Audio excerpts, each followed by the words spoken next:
Hello. Welcome to the Pirate History Podcast. My name is Matt. Thank you for listening. On Saturday, the 17th of April, 1680, Captains Bartholomew Sharp, Richard Sawkins, John Coxon, Peter Harris, Edmund Cook, and John Cook fitted their canoes with powder, shot, water, and what provisions they could carry, and headed downriver from Santa Maria. Last time, we discussed their departure and the perilous journey of Basil Ringrose. Now, the two main factors in Ringrose's tumultuous journey were his canoe, first of all, which was poorly made and too heavy, and their lack of a Kuna guide. But the rest of the pirates, including all of the captains, as well as William Dampier and Lionel Wafer, they fared far better. Their canoes were much more maneuverable and far less cumbersome. They were able to make it downriver much faster than Ringrose, and their guides ensured that they didn't get turned around or take any false routes, both of which Ringrose did. Most importantly, though, they moved fast enough and at the right time to avoid the tide coming in and the young flood. In 2 days of relatively easy rowing, these pirates made it to the Gulf of San Miguel. Bartholomew Sharp named it the Bay of St. George, which was erroneous, but for reasons that will soon become clear. Once in the Gulf, the pirates headed out to a little island off in the distance. It was safely removed from the mainland and any Spanish patrols they might encounter there, and it rose to a peak from which they could survey the ocean for miles around and see if any Spanish ships were headed in their direction. When they rode in close enough, they could clearly see a watchtower built atop the mountain, which probably also served as a lighthouse. This meant that there was a Spanish presence there, and any Spanish troops on the island would surely have seen them. They thought it better, though, not to flee, but rather to engage any Spaniards on the island, to keep them from betraying their location, and it was best to attack them on the land. So they made for the island, and found docks there which were small and essentially empty, save for one small boat. It seemed that the island might be deserted. So the pirates grabbed their guns and they marched up the mountainside as quickly but as quietly as possible. They were watchful on this entire march for any sign of troops, any human habitation at all, tracks or trees cut down, but they found nothing. When they reached the crest of the mountain, there was only the watchtower.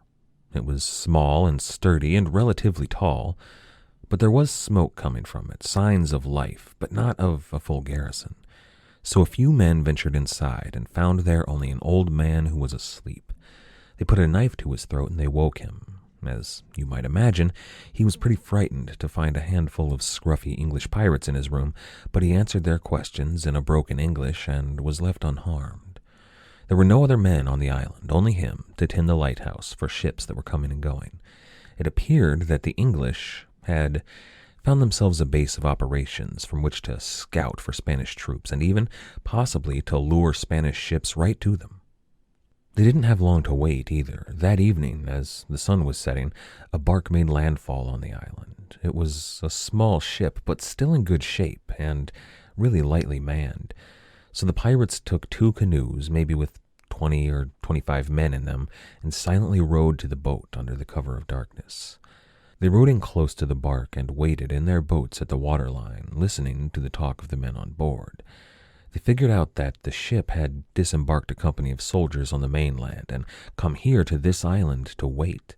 It was manned by a skeleton crew, so the pirates, who were led by Captain Sharp, readied their guns and drew their cutlasses, and then they climbed overboard to claim the ship. The Spanish surrendered naturally in the face of 24 pirates appearing suddenly, brandishing pistols and steel. So Sharp took command of the vessel and brought with him his most trusted inner circle. Captain Cook, Edmund Cook, who came on as his second in command, brought his most favored men as well, but there was still plenty of room on board the bark, so the crews, assembled there on the island, agreed that those men in the least seaworthy canoes should come aboard. I wonder what those arguments sounded like, every man arguing that his was the worst canoe and he deserved to be on the ship, but in the end, the ship carried 137 men. The poorest, probably 7 or 8 canoes were left tied to the dock and abandoned. The pirates were growing a bit worried, though. The only crew who hadn't made landfall was that of Basil Ringrose.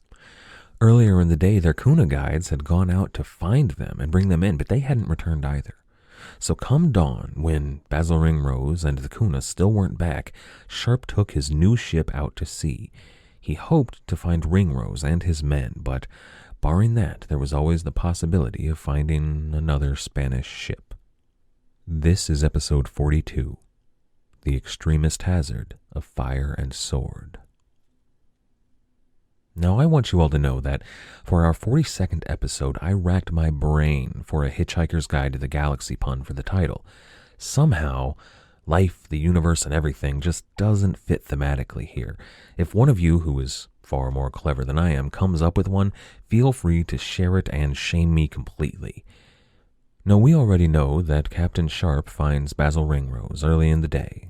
When they were reunited, Ringrose shared his fantastical and frankly unbelievable tale of woe and misery, all of it capped off by that capture at the hands of the Spanish and sudden release for being just such a nice guy. And I imagined that Ringrose was telling this story to anyone who would listen. But when the other Buccaneers shared their story of their experience over the last few days, well, it became pretty quickly apparent that all was not well among their fleet. Their commander-in-chief, their admiral, Captain John Coxon, was ruffling feathers. He'd been second-guessing the voyage every step of the way. He said often and loudly that he thought Panama was a bad plan. They didn't have enough men, he said, or enough arms, or enough ships. He thought it would be best to turn east and travel down the coast of the southern continent. They could supply, find ships, and probably even other settlements rich with gold.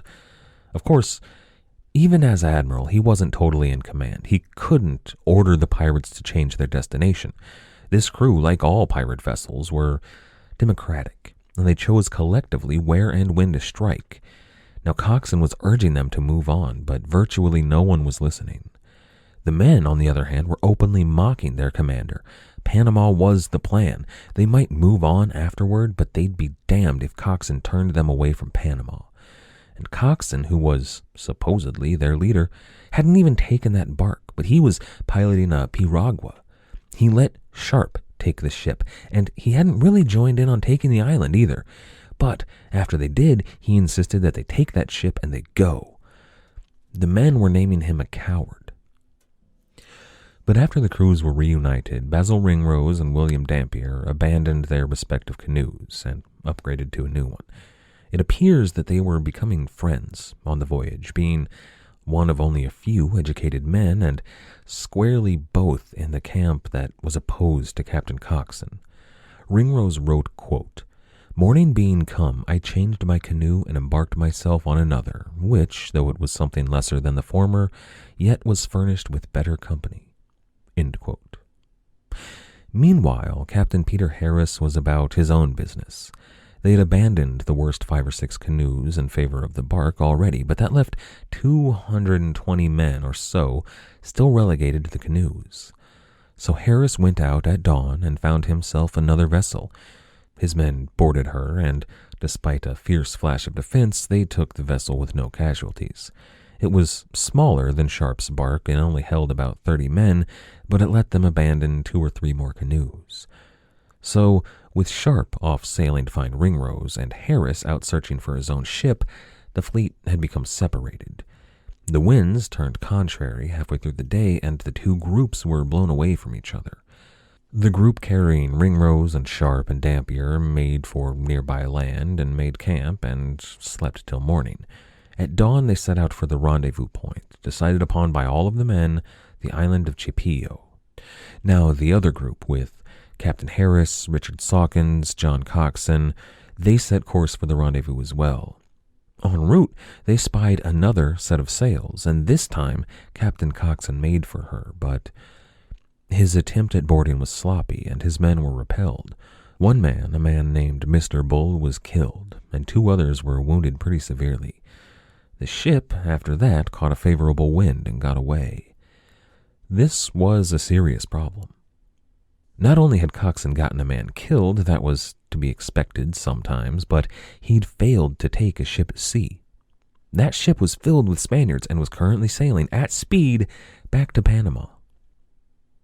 So due to Coxon's sheer incompetence as a commander and failure at the most basic of piracy, they'd lost a man, they'd lost a ship, and now they'd lost the element of surprise. Their entire plan hinged upon surprising the Spanish at Panama, and now, well, that was ruined. Now, that small fleet of Coxon and Sawkins and Harris made landfall at Chapillo at about 2 p.m. and waited on Captain Sharp. The men went searching for water and found what appeared to be a small settlement of Cameroons, or perhaps it was just a few escaped slaves and mulattoes. Now, I'd like to address this for just a moment.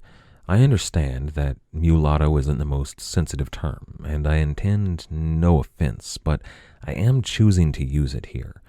It's a term that's specifically applicable to the Spanish. It is, after all, a Spanish word, though it has an Arabic root.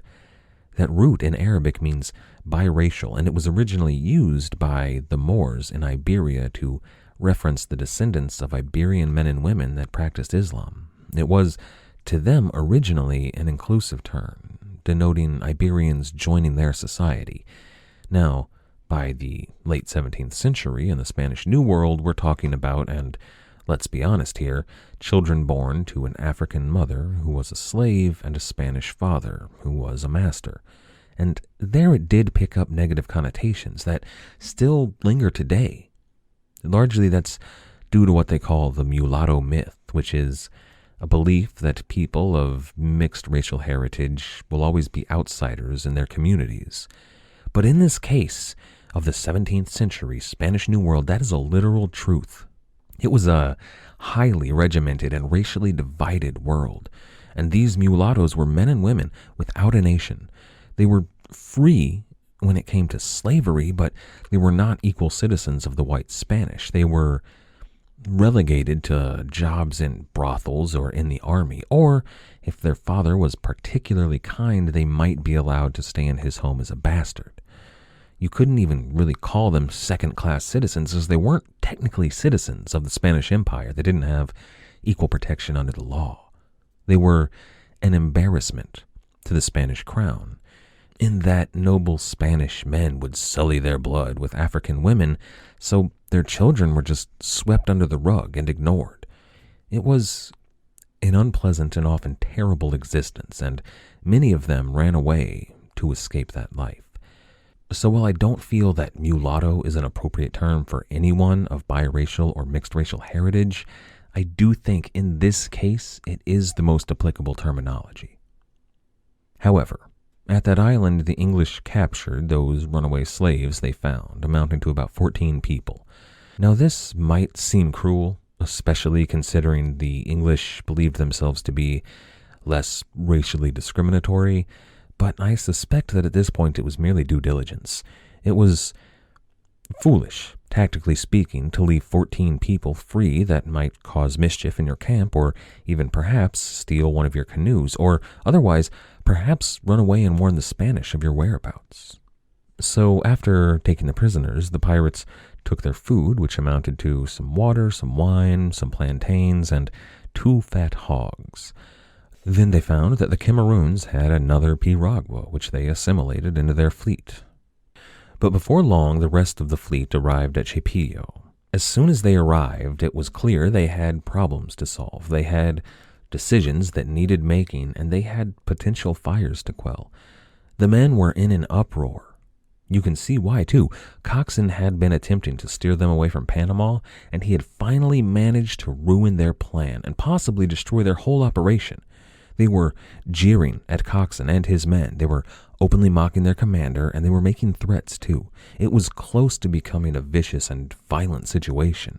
So Bartholomew Sharp and Richard Sawkins conferred. Coxon was present, but he was in disgrace. The 2 cooks, as well as Harris, and probably even Dampier and Ringrose, would have been present as well, along with all of the top officers on the ships and even the quartermasters.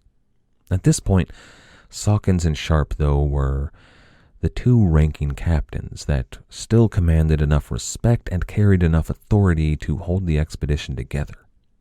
You see, at this moment, everything was in danger of falling apart. If the men decided they were done with Coxon, it would likely turn into a fight between Coxon and his 70 men and virtually everyone else. Now, Sawkins might have been forced to side with Coxon due to their long history and friendship. Sharp, though, would have been forced into a position of command of the opposing side. This would have turned into a bloody fight and deadly on both sides. Now, still, Coxon would have had the lesser numbers, but even if they had won, Sharp didn't have enough men with him to continue the voyage. The fleet would have fractured and split up into half a dozen smaller crews that would have spent their days pirating around the Southern Ocean, and eventually they would have been snatched up by Spanish patrols. All 300 men of this expedition would have wound up dead. So Sharp and Sawkins, as kind of the leaders of their two burgeoning factions, well, they sat in council with all of the other captains and all of the other best and brightest, and they led. But more importantly, they were seen leading. They were seen solving problems. They were seen devising a plan, and they were seen holding the fleet together. Now, they knew that after that ship had escaped Coxon's hands, Panama was expecting them now. If they were to have any hope of success in taking the city, they had to move quickly. But in order to do that, they had some business to attend to. Perhaps most pressing there were their prisoners. They had a few Spaniards left from Santa Maria. They had the old man from the lighthouse. They had the crews of those 2 Spanish barks, and they had those 14 Cameroons that they had just taken. They had to figure out what they were going to do with them. So Ringrose writes, quote, "It was judged convenient by our commanders for certain reasons which I could not dive into, to rid their hands of the prisoners which we had taken. And hereupon orders were given unto our Indians, who knew they would perform them very willingly, to fight, or rather to murder and slay the said prisoners upon the shore. This they instantly went about to do, being glad of this opportunity to revenge their hatred against their enemies, though in cold blood. But the prisoners, although they had no arms wherewith to defend themselves, forced their way through these barbarous Indians, in spite of their lances, bows, and arrows, and got into the woods of the island." End quote. Now, perhaps this is as cold-blooded as it sounds. It's certainly mysterious, for reasons I could not dive into. However, they escaped somehow. Certainly, though, having them killed made tactical sense. The prisoners served little purpose now. Panama was already prepared to fight. Stealth was out of the question, so the prisoners' promise of leading the pirates into the city was right out. As was their value as hostages. That was virtually erased. They'd serve no purpose, and they'd be a major liability in a battle. So perhaps this story is true. Perhaps they ordered the Indians to kill their prisoners, and somehow the prisoners escaped. Or perhaps the English just slit their throats and threw them overboard. Once the prisoners were dealt with, though, they had a second major problem. They were severely lacking in victuals, which could prove as deadly as any Spanish attack. So they sent off their 2 new ships, the 2 barks they'd taken the last 2 days, to collect food and water. Now, they put these under command of Captain Sharp and crewed both of the ships. You see, these barks were not particularly well armed, not enough to be of any use in a battle, and considering the sudden need they had for haste, they didn't have time to arm these ships properly. The barks would have been too slow to fit their needs. They needed speed and mobility to take Panama. So Sawkins and the others decided that Panama could still be taken if they moved quickly enough. So Richard Sawkins, John Coxon, Peter Harris, John Cook, William Dampier, Lionel Wafer, and Basil Ringrose prepared to move. Their fleet, which consisted of 2 piraguas carrying about 30 men each, and a host of canoes carrying between 12 and 20 men each, set out for Panama less than 2 hours after arriving at the rendezvous. They rowed hard, and at dawn on Friday the 23rd, the city of Panama came into view. Now, just off the coast of Panama, there lies a few small islands, known today as the Causeway Islands. During World War II, they were fortified with gunboats and artillery emplacements and fortifications. They were there to serve as a defense against any Axis incursions from South America. Now, the Nazis never made a move on them, but they were still substantial defenses. All the way back in 1680, they served important purposes as well. The two largest islands in the island chain were called collectively Perico. Mostly they were a port for the treasure ships arriving from South America. You see, the Spanish hadn't had a real threat arrive by sea since, well, I was going to say since Francis Drake, but his ship, the Golden Hind, never really attacked Panama. He did kind of menace the shipping in the region, but he never proved a threat to Panama itself. There were perhaps Portuguese engagements much earlier on, but really they had never encountered a real threat by sea from this side of the isthmus. Regardless, though, the Panamanian Navy was still there, and it was still prepared to defend their city should any attack by sea arrive. In the harbor at Perico, between those two largest islands, there were 8 ships awaiting the pirates. 5 of these were large, powerful ships of the line that were clearly intended for the defense of Panama. Now, they lay at anchor, but they were positioned to create a wall of fire in defense of the city should any enemy ships approach. Now, the other 3 ships were a bit smaller and patrolling the harbor. They were what the Spanish called the barcos de armadilla. These were small Spanish men of war, or galleons, which were heavy with guns and soldiers, but still small enough to be mobile.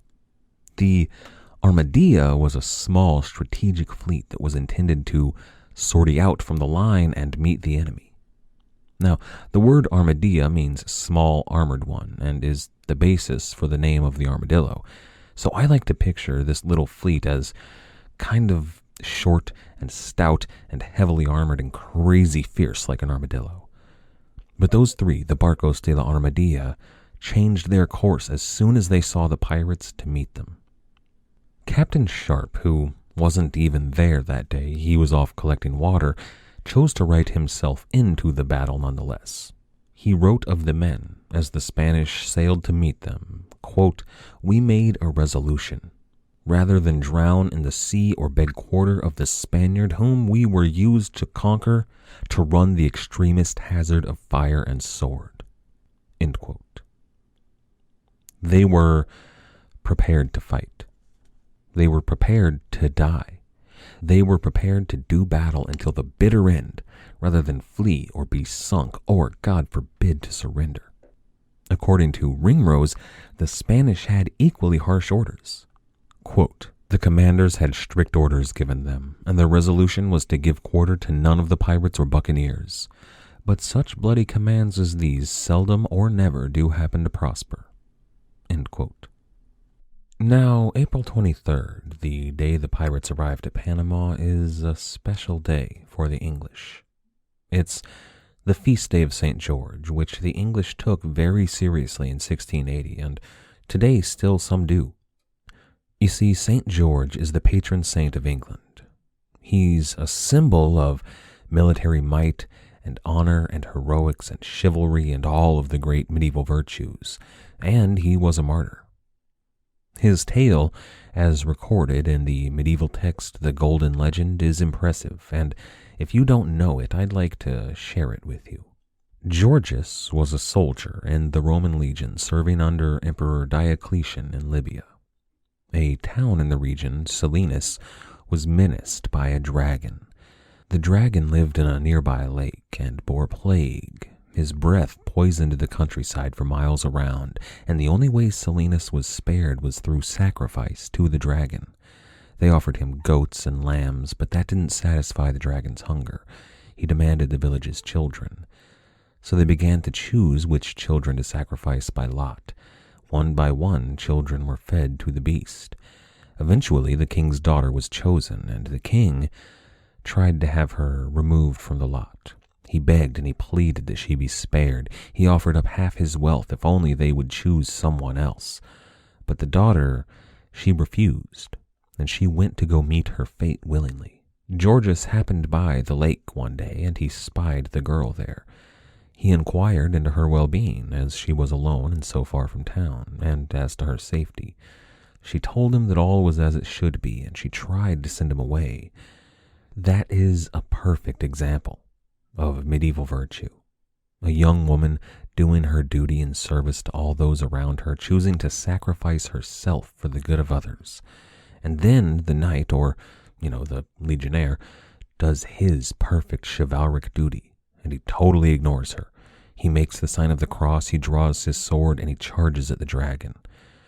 He slays the dragon, and the entire population of Salinas converts to Christianity. The king constructs a church to the Virgin Mary on the lake, and the waters of the lake forever cure all disease. The king offers the wealth that he had offered to his people to Georges, but Georges refuses it and instead insists that he gives it to the poor. Despite its roots in the Roman myth and the Eastern imperial tradition, this story is so English. Much like the ancient Anglo-Saxon tale of Beowulf, George slays the dragon, he saves the people, and eventually he dies in service to them. And very much like the Norman Arthurian legend, George is the embodiment of exactly what chivalry should be: duty and service, bravery, honor. This story holds a place in the hearts of the British. It's been retold time and again for centuries, and it even graced British recruitment posters during the World Wars. Now, we don't know a whole lot about the religious faithfulness of those buccaneers off the coast of Panama in 1680. They likely weren't particularly devout. But St. George's Day was important to them as Englishmen, regardless of their standing in the religion. It was a part of the British identity. All of this was very much in their minds when they went to do battle with the Spanish. Not unlike St. George, they were charging in to do battle with a great beast, a beast that had poisoned the world with, its Catholicism and all their Spanishness, but they were going to do battle against the beast on the lake it called home, and they were going to come out victorious.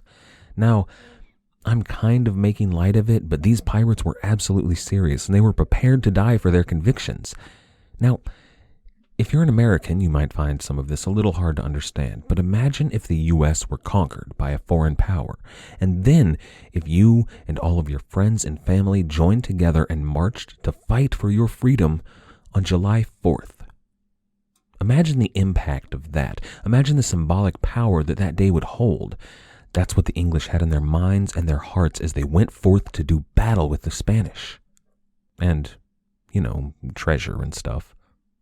So, the 3 ships in the Armadillo were closing in on the buccaneers. The first ship, the Admiral of the fleet, was commanded by Almirante Don Jacinto de Barahona, the High Admiral of the Panamanian Navy. The ship carried 86 Spanish regulars, who were Biscayers that were renowned for their bravery and their prowess in battle. Ringrose writes of them, quote, "These were all volunteers who came designedly to show their valor," end quote. The second ship was crewed by 65 mulattoes under Don Diego de Caraboxel. These men of mixed ancestry were the backbone of the Spanish forces in the New World. It was one of the few careers that was open to them in which they might actually be able to advance and prosper. The pirates knew this, and they had fought alongside so many of them that they knew just how skilled and dangerous they were.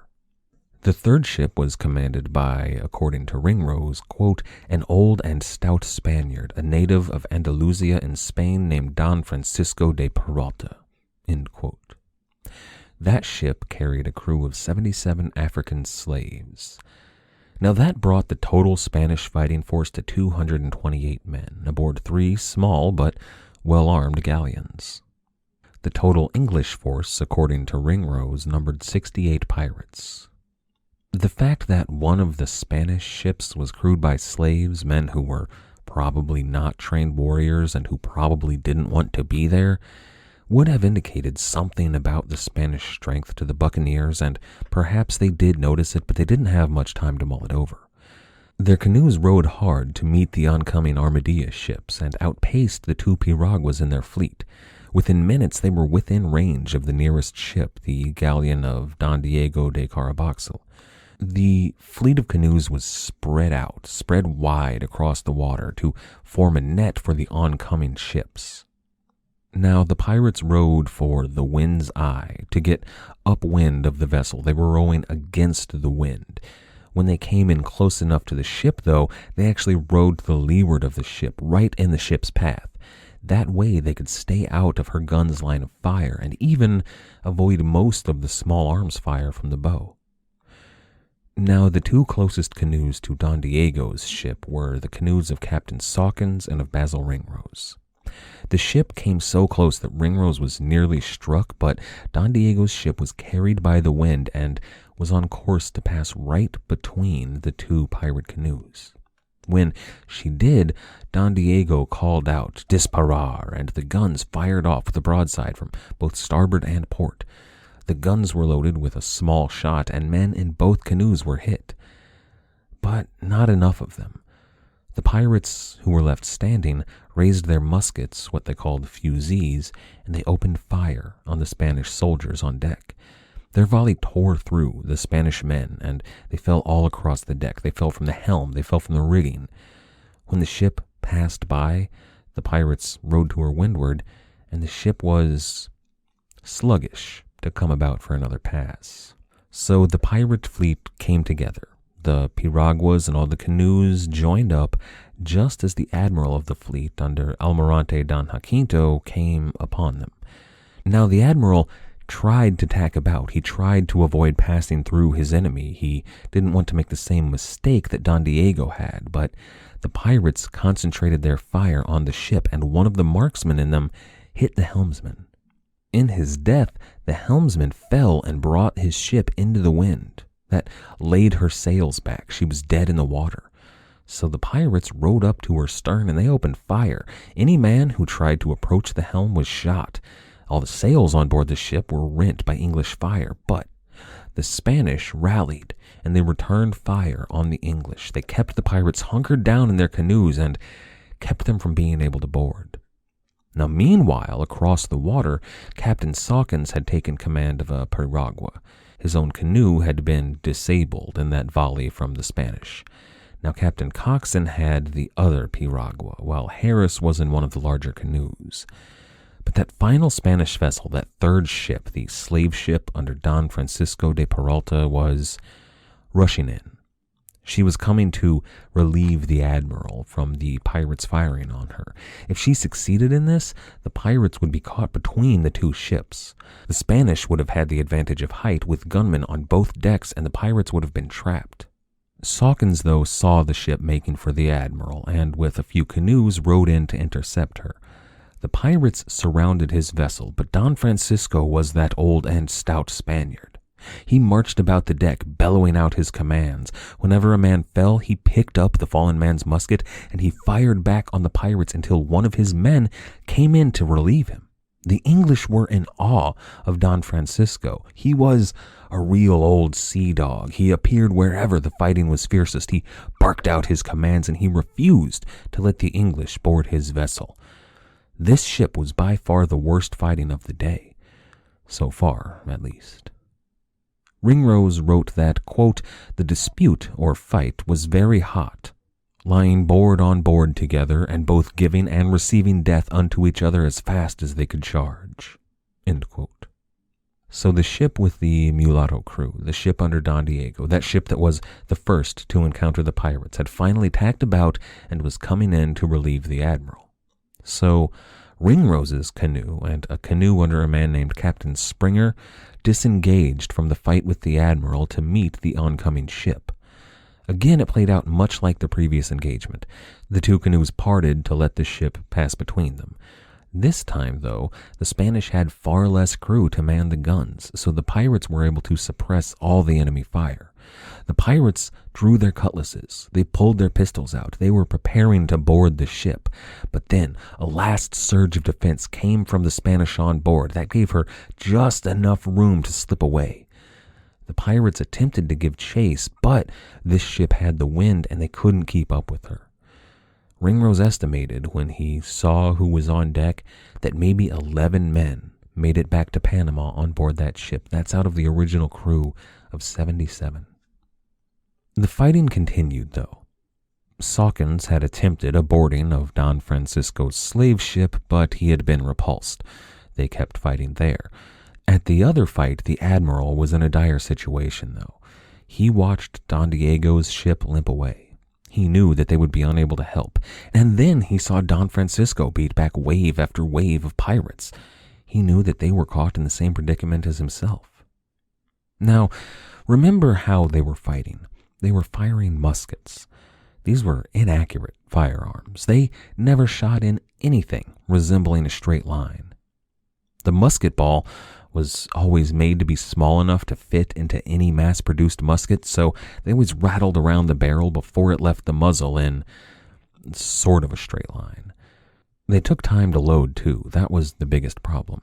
After every shot, the Spanish would have to find cover. They'd have to pull out a cartridge, rip it open with their teeth, pour a bit of gunpowder into the priming pan, close the priming pan, move the musket to have the muzzle facing them, pour the rest of the powder into the barrel, stick the cartridge down the barrel, pull out a ramrod, jam it down the barrel repeatedly, pull it back out, secure the ramrod, stand up, find a target, aim, and fire. Half the time, the musket misfired, and God help you if the powder got wet. Imagine doing all of that on board the deck of a ship. Now, imagine doing all of that in a canoe with virtually no cover, so you're basically laying down in a boat trying to reload with 8 or 10 other men in the canoe as well, and a Spanish musket shot was raining down on you. Needless to say, this was a tough fight. For both sides, really, but the Spanish definitely had the advantage. They had the height, they had the numbers, they had ships, but the pirates were better armed and they were better shots. And the pirates were relentless. The Spanish fought on doggedly for several hours. While they had men left standing to fight, they defended their ships and their home. You see, even if every man among them was killed, one ship had gotten away to warn Panama that they were losing. So every second that they lasted in this defense, they knew that more women and more children would have the chance to flee Panama. Remember, many of these men remembered what had happened when Henry Morgan had come to Panama. They were there, some of them no more than maybe 10 years old, but they were there when Henry Morgan had ransacked, defiled, and burned their city. So, despite the overwhelming odds, they fought on. And the English took note of that. This was a fight unlike any the Spanish had ever given them, and they came away admiring the courage and the valor of the Spanish. What amazed them, though, were the slaves aboard Don Francisco's ship. They were impressed at their courageousness and their valor, and I think they were surprised. Now, this might have been just plain old-fashioned racism, which we can never discount, but I think there was something more. Now, first of all, you have to imagine they might have been slightly surprised that slaves would fight as hard as these men, but they were defending their homes as well. Despite their lives enslaved, they had loved ones in Panama too. They had wives and children. Even living under that tyranny of slavery, they would have feared for their families against these English pirates. There is also a very real possibility that these Englishmen had never seen a person of African descent holding a gun. That was a new experience. They had only ever seen them in chains, enslaved, and this was something else altogether. On both sides, men fell. When they stood up to take a shot, more than a few pirates fell from their boats. Captain Harris was shot through the leg. The shot went through one leg, tearing muscle and bone, and then it entered his other leg. The pirates described the feeling of being forced to take cover in a small canoe as having armor made of eggshell. Of course, though, despite the valiant defense of the Spanish, they were doomed to fail this battle in the end. Of the 2 ships left, the Admiral's fell first. Basil Ringrose was there when the ship fell, and he wrote, quote, "At that time we came so close under the stem of the Admiral that we wedged up the rudder, and withal killed both the Admiral himself and the chief pilot of his ship, so that now they were almost quite disabled and disheartened likewise, seeing what a bloody massacre we had made among them with our shot." End quote. Captain Sharp, who, remember, wasn't even there that day, wrote about the engagement. He wrote, quote, "After a sharp contest, still birding with our fusees, as many as durst peep over deck, we boarded one of them." End quote. When he says birding, I believe he means shooting upwards onto the deck, sort of like you would if you were hunting birds. But Captain Coxon was the man to board the ship of the Admiral. Now he carried Captain Harris on board with him to see that he had his wounds tended and gave orders that the wounded were to be brought to the ship. The men who could still fight after that engagement began to row over to the ship of Don Francisco de Peralta. The fight was still going hot over there, and the old and stout Spaniard had continued to deny the buccaneers. But then, the bay was rocked by an explosion. On board Don Francisco's ship, fire blossomed. Men were thrown overboard. Pirates were knocked from their canoes. Flaming debris came falling from the sky, and for a moment, after several hours of continuous fire, musket shot, cannon, all fell silent. Don Francisco pulled himself to his feet on board his ship. He was burned and he was wounded and he was wearied, but he looked around and he surveyed the situation. He saw the men in the water, and he dove into the ocean to save them. Remember that these men were slaves. They were not there by choice. They were not volunteers, and they were not the white Spanish soldiers that Don Francisco would have been accustomed to fighting with. But despite all that, wounded as he was, he jumped into the water without a second thought to save their lives. The pirates braced for a renewed attack coming from the ship. They raised their guns and waited for men to rush forward and fire upon them, but none came, not from slave soldiers or the Spanish officers. So a few pirates rowed over to the ship and boarded her, but most of the pirates left set out to aid Don Francisco in his recovery of the men who had been blown overboard. There was no more fighting in the bay, but those 5 ships of the line still lay at anchor. They still blocked the pirates' path to Panama. However, it was clear that for now, the battle was ended. This was not an honorable defeat of one's enemies. This was a tragedy, regardless of who it happened to. Basil Ringrose was among the first to board the ship, and he wrote, quote, "Indeed, such a miserable sight I never saw in my life. For not one man there was found but was either killed, desperately wounded, or horribly burnt with powder, insomuch that their black skins were turned white in several places, the powder having torn it from their flesh and bones. Having compassionated their misery, I went afterwards on board the Admiral to observe likewise the condition of his ship and men. Here I saw what did much astonish me, and will scarcely be believed by others than ourselves who saw it. There were found on board this ship but 25 men alive, whose number before the fight had been 86, so that 61 out of so small a number were destroyed in the battle. But what is more, of these 25 men, only 8 were able to bear arms, all the rest being desperately wounded and, by their wounds, totally disabled to make any resistance or defend themselves. Their blood ran down the decks in whole streams, and scarce one place in the ship was found that was free from blood." End quote. After the battle to take the Admiral's ship had ceased, the fighting to take the ship of Don Francisco intensified. The men on board were growing tired. The pirates in the boats were growing tired. Men on both sides were wounded and dying, and things began to grow a bit sloppy. The explosion was, naturally, from a cask of gunpowder alighting in the ship's magazine. This is a terrible event that happened all too often on board ships in the age of sail. I would like to note the compassion, though, that both the pirates and the Spanish felt for all of the men they saw who had been so terribly wounded and killed, despite the color of their skin. That morning, before the battle, the English had seen the Spanish as the enemy, capital T, capital E. They were an all-powerful empire. They possessed endless resources and men. They were a constant threat to the English and menaced over the entire New World. They saw Spain as Goliath and themselves as David. Or more accurately, they saw Spain as a dragon. They saw them holding dominion over the people and terrorizing them.